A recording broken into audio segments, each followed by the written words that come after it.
welcome back to the show, Sean. It's been maybe I think 2.5 months. I think so, not too long.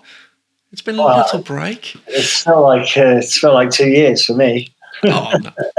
Have you been hard at work? Have you? No, it's been a long window. It's been a long window. Can finally take a little bit of a breather, a little bit of a deep breath. Obviously, we've had lots of movement, so we're pretty pleased. But time to take a couple of days just to relax and sit back and evaluate and move on. Yeah, it certainly has been a busy window, but obviously the big thing that happened, which did happen last week, was Christian Benteke coming in out of left field, I want to say, because I don't think anyone really took it seriously when the rumours started coming up, and I think everyone was thinking it was a bit of a long shot. Nobody thought it would really happen, people I was speaking to anyway. So first, just how on earth did it happen? Yeah, so I mean, look, there was obviously lots of rumours that he was going to go to Wolves, and there were many clubs interested. And I'll be honest with you, it was kind of all happened over 10 days, and it was the 10 days before the window closed. So we worked quickly on it, we worked hard on it, but it's one of them where, look, when any Premier League player is interested in coming to the States, you start to take it a little bit seriously, and it's a position that we've been looking for since last summer, to be honest with you.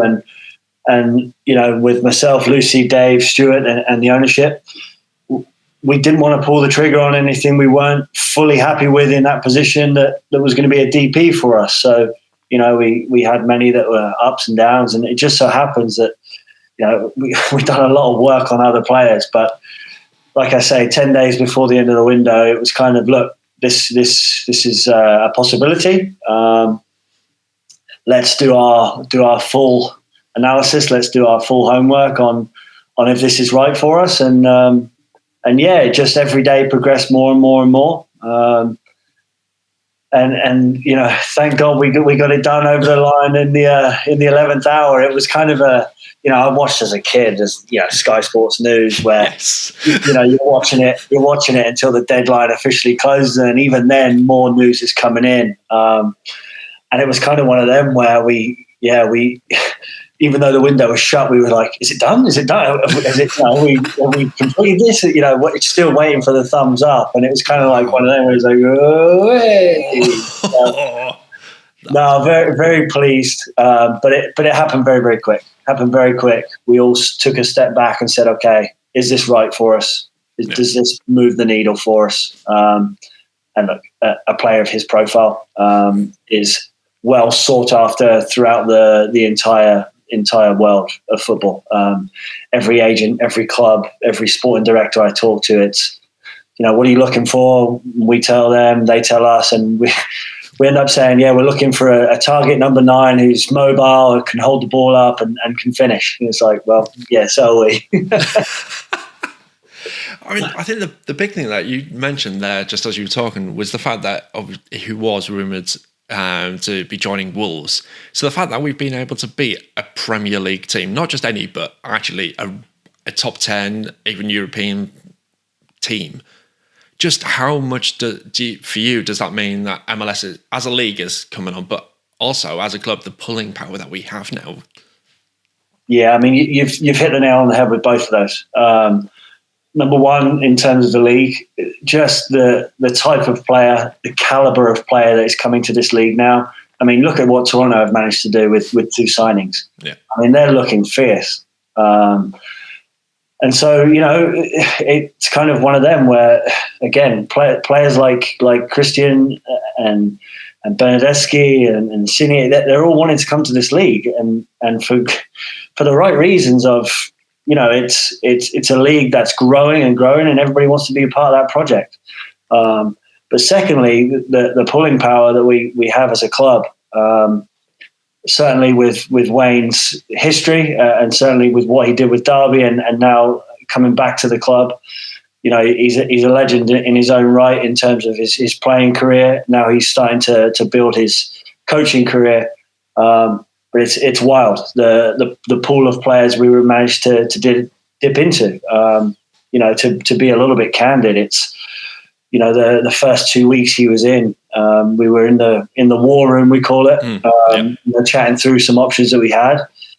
And look, we were rooming with many, many other players, top players. And it was kind of one of them where, we're saying, well, listen, is he available? And he said, well, let me pick up the phone and call him. I know him. And it's like, well, usually it takes me 2 or 3 days to get to the contact and then, get through all the paperwork. But, he's picking up the phone and we're having that chat within 5 minutes. So it makes my job a lot easier, James, I'll tell you that. I mean, that's absolutely mad. But yeah, you're right. Wayne's obviously got the experience. He's got obviously all the right kind of contacts. The fact that he's played in the Premier League for so long, it's brilliant. So I think for me, one of the questions I know one of the fans will want to know is, one, obviously, how long, I think you mentioned it before, it took 10 days to conclude the actual deal. Was he available prior to that? Is there a name that came up previously? And was he kind of one of our main top targets when that name did come up? I think we had a lot of top targets. I think we were, the question I kept getting asked was, are we going big name signing or are we going building for the future? And look, I think this is a club that will always gear towards, a big name. Just I've already heard it, the Wayne Rooney effect, right? Yeah. When he came in as a player, it lifted the club, and you can see it throughout the league in a Cucho Hernandez at Columbus, and Insigne and Bernardeschi at Toronto. These types of signings, they give you a boost. So, look, he was one of many that was always on the radar in terms of that profile of a striker that we were looking for. I'd be lying if I said that he was, it was always on the table. You know what I mean? Because, when you have the chance to play under a Wayne Rooney and the staff and build and help with a project, I think that's been an attraction. And look, we have many, many players reach out to us and say, look, I'd be interested in coming, rather than us having to do the reaching out. So a bit of both, really. Again, when it comes up that, look, he's interested, it's kind of a no-brainer for us. We've done our homework and we spoke with Wayne and we spoke with the rest of the coaching staff and ownership and amongst ourselves as a front office, and everybody it was a no-brainer for us. Absolute no-brainer. If we could get it done, speaking with Christian today, he's absolutely raring to go. You got to kind of rein him back a little bit because he's not allowed to do anything at the moment. But we're waiting for the visa. So yes. He's as hungry as ever, and he's looking forward to the project. Yeah, I think that's the most frustrating part of fans as well, is that visa process. Is the fact that it does take a little while to get things through. Do we know roughly how long that's taken at the moment in terms of getting the visa through, or is it just a pull a number out the air? Yeah, we're in the hands of the English and US government. What I will say is that they've managed to turn over a couple of our signings pretty quickly already. Yeah. Obviously, it helps with the stature of Christian Benteke and the player that he is, being an international footballer. That's always going to help. So look, he's in the country. He's managed to do his media stuff today. He's met with the team. He's met with the coach, and So look, I think timeline wise, I'd hate to put a date on it for you guys. Yeah. Right. For me, I'd love to see him against Philly at home. Yeah. It's amazing. It's the day of my birthday too, so if he could give us a little present on that day, that'd be great. Cheeky hat trick on a debut, that would be tip top. Birthday wish and all that. Yeah, I mean the last time I think I saw a hat trick on a debut was back when I was going to the Middlesbrough games, and Ravanelli scored a hat trick on his debut against Liverpool. Wow, some player. He was a fantastic player. Those were those were the days of being a Borough, decent days of being a Borough fan. And listen, I think we owe Philly one too. So that's the other part of it. Indeed. So previously on the podcast, you've talked about obviously signing players who would get along in the locker room and complement each other. So with Benteke, obviously said you've done your analysis, you spoke to everyone. What do you think he will actually bring to the team in that locker room? Well, first of all, he speaks multiple languages. So that's always a bonus. But he brings the professionalism. Already you're seeing players, looking up to Christian. So again, just the aura around the player. He brings a level of professionalism and a level of calmness amongst the group. But I think he's also a good fit in the mentality of he's a hard worker. He's going to work hard for the group. He wants to row in the same direction as everybody else. And so, we're trying to get a real togetherness in the group, again, to move forward together and really believe in this project that we've started. So, I think he brings that. He also brings on the field presence in terms of allowing us to play in the way that we want to, but bring the goal threat, bring the physical presence that perhaps we've lacked a little bit in the box and going forwards of late. So again, this has been a profile that we've looked for over the last year, and look, we're really happy at this point to get a player of his caliber in through the door, especially given it's the profile. Sometimes when you sign a high profile player, they may be not exactly what you're looking for, but you hope they hit the ground running and provide you with goals, assists, and that sort of thing. I think with Christian, we've really got the full package here. So, he's going to bring a lot professionalism that just to the young players. He's already connected with so many of the players. So, really, really pleased with that side of things. Yeah, definitely. And for me, obviously speaking to you previously and actually knowing the amount of work that you guys do, and I know you guys will have done your due diligence on everything about him, so I've got no worries on that one. Other than Benteke, obviously we've had quite a busy window with both incomings and a few outgoings as well. Yeah. Obviously we brought in Victor Paulson in as a defensive midfielder, DP. We've got David Ochoa as well, but obviously we've had Gressel, Yao and Flores outgoing. With those incomings, conscious effort on bringing and covering those positions. I know we've had Bill Hamid out injured, so I think was that a Ochoa deal was a forced deal, would we say, to bring in cover for Bill, or is it someone that we've had our eyes on for a little while now? Well, what I'll tell you is I think everybody in the MLS has had their eyes on him. Look, I think it was an opportunity that came to us, and knowing the player, knowing his ability and his qualities, knowing what kind of future he has ahead of him, as long as he takes care of what he needs to take care of, on and off the pitch.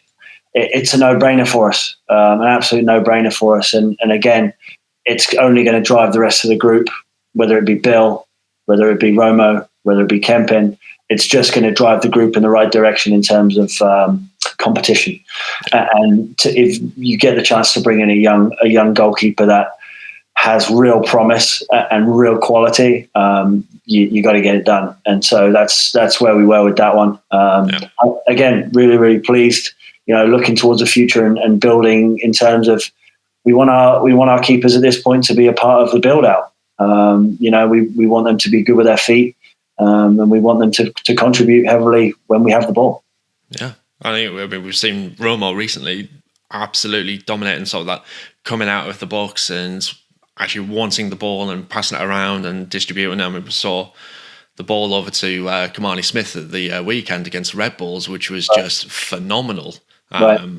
So he seems to be coming on leaps and bounds, and he's making some great saves as well. So competition is brilliant to see. And then Victor Paulson. So what was the thinking behind bringing him in? So Victor Paulson is one that we've tracked for 6 months. Oh, wow. We wanted to bring him in for 6 months. It just couldn't quite work out for many reasons. But, tracked him for 6 months. This is a guy where we absolutely love his personality. We love his his drive to be a winner. He's a real lion, and he's the type of character we wanted to bring into the dressing room to really get that real strength in the locker room, really gel everybody together.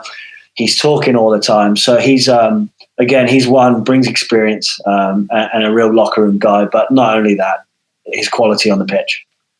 A guy with real quality on the pitch, and again, already you see it. He's had his first few training sessions already since he's been back. His visa and he's ready to go. So awesome, fit as a fiddle, always has been. So again, just a great guy around the training ground, and someone like I say that we wanted to do for 6 months, but have had to wait patiently. Sometimes that's just the way it goes. But I think what you'll see is he'll be a real spine, if you will, in the team. We've really built a very strong spine in the team. I think we've added a lot of quality over this summer. I think we're all very pleased in terms of what we've brought in. Martin Rodriguez in his ability to improvise, not quite as fit as we'd like him to be just yet.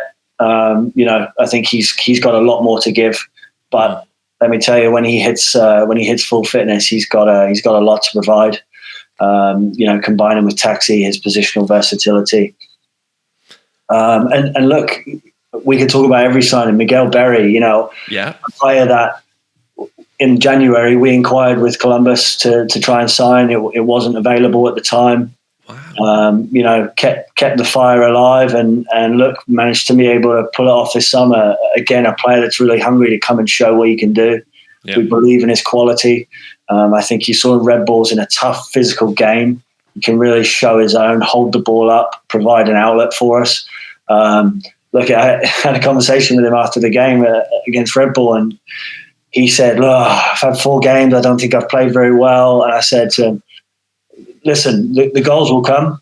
Yeah. What you're providing for us right now is invaluable, and you're providing an ability to hold the ball up, to run in the channels, and put in a lot of hard work defensively. So, look, we're pleased with him. We know we've got a lot more to see of him too. So we're in a good situation again with competition.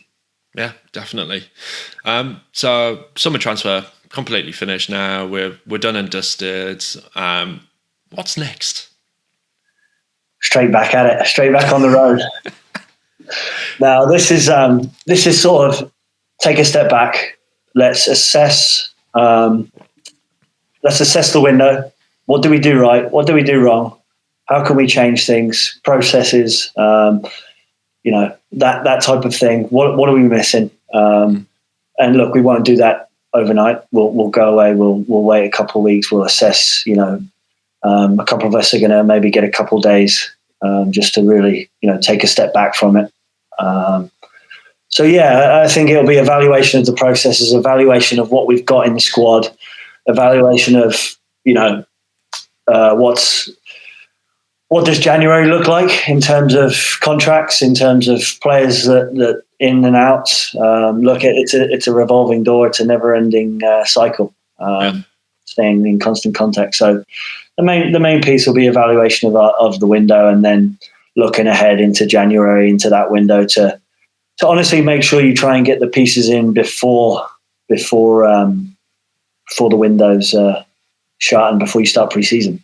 Yeah. So, I think it's invaluable to get players in it before pre-season, so you can get a full pre-season with under the system. And look, it's a new season. A new system, which I'm sure you guys have seen, and it's pinched a little bit, but the players are taking to it really well, and I think that there's some real positives moving forward.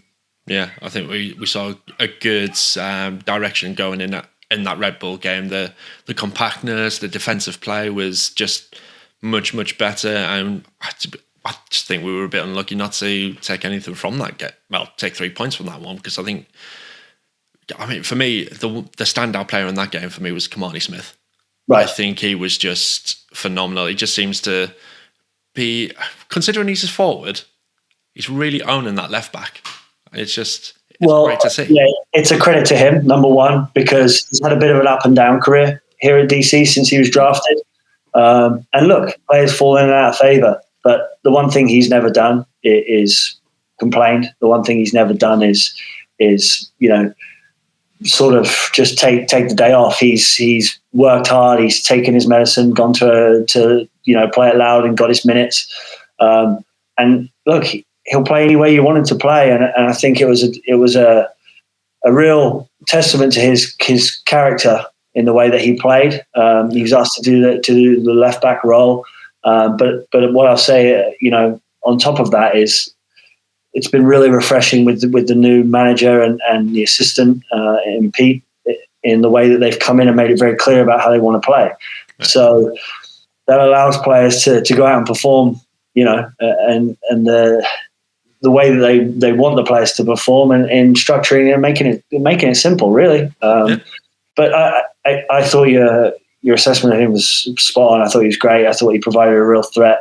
Again, he's a player that needs to maybe get a little bit fitter, and then we can really look at, giving him more minutes and providing us a real threat because of his pace and his directness. He can be a real threat in this league. And we've seen it with many other players transforming into fullbacks, the modern day fullbacks. So, I also thought Tony Alfaro was absolutely outstanding. Considering he's coming off the back of not playing too many minutes. He was asked to step in after Brendan got an injury. Again, thought he was outstanding. But I thought the whole group, again, taking on the amount of information they've taken on over the last 3-4 weeks, and the amount of games they had to play last week. Yeah, 3 games in I think 7 or 8 days. It's a tough ask for some of those players, especially young players like Jackson Hopkins. But they did it. They did it without complaining, and they put in a real shift against a tough Red Bull side that's tough to play against physically, mentally. And maybe a little bit unlucky to come away with only a point. But I thought it was a real positive in terms of the way that we defended and stuck together as a group and fought. I think you're always going to get that in a Red Bull DC game, but it was really nice to see. Really nice to see the progress, and hopefully we can continue that with adding the pieces that we've added. Yeah, definitely. It's certainly for the rest of the season, it's something I think we can all enjoy that little bit more now that we've got some fresh blood in there, and it's just going to be hopefully a lot more goals going forward and keeping that defensive line compact as it was at the weekend. So yeah, I'm looking forward to it, and I think all the fans out there are going to be looking forward to the rest of the season now. So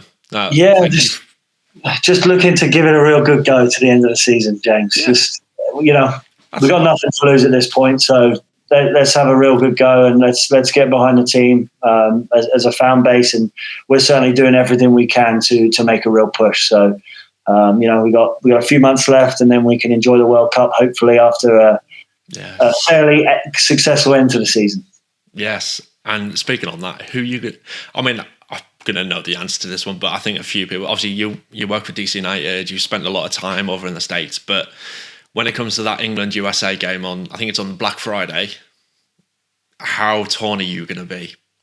Yeah, so listen, I'm in a group chat with all my English friends that are here in the US, Atlanta, and some of the other places I've been, and we're texting before the draw, and all they kept saying was, "I can guarantee you, we will draw the US," and it happened, and they were spot on. And look, there's absolutely no doubt I'm 100% on the English side, and it's a lose-lose for me, to be honest, or for us English guys or English natives in the US. In that, if we win, we should have won, and if we lose, it's gonna pinch for a good year or maybe even 4. And then you'll never hear the end of it because it's in the USA the next World Cup. So it's just a disaster if you ask me. Yeah. It's a disaster. But there you go. That's football. I'll enjoy the occasion. Whether I'll be in the States or the UK, we'll see, or any other part of the world for that matter. Let's wait and see. But come on, England. Is it coming home? Yeah. Yeah, let's end it there. That's amazing. Yeah, listen, it's come home for the women. I think it's time. I think it's time it comes home for the men as well. And look, congratulations to the women; they deserve that as well. They, 100%. Very, very proud of that one. They deserve every bit of credit for that. So hopefully the men can follow on that one. Fingers crossed. So thank you again for the time that you've taken today and all the hard work that you've been putting into expanding the squad and getting the right people in. And we'll hopefully speak again soon. No, I appreciate your time, James. Thanks for having me on again. It's always a pleasure. And hopefully we'll see you over here again soon, seeing the boys live. Fingers crossed.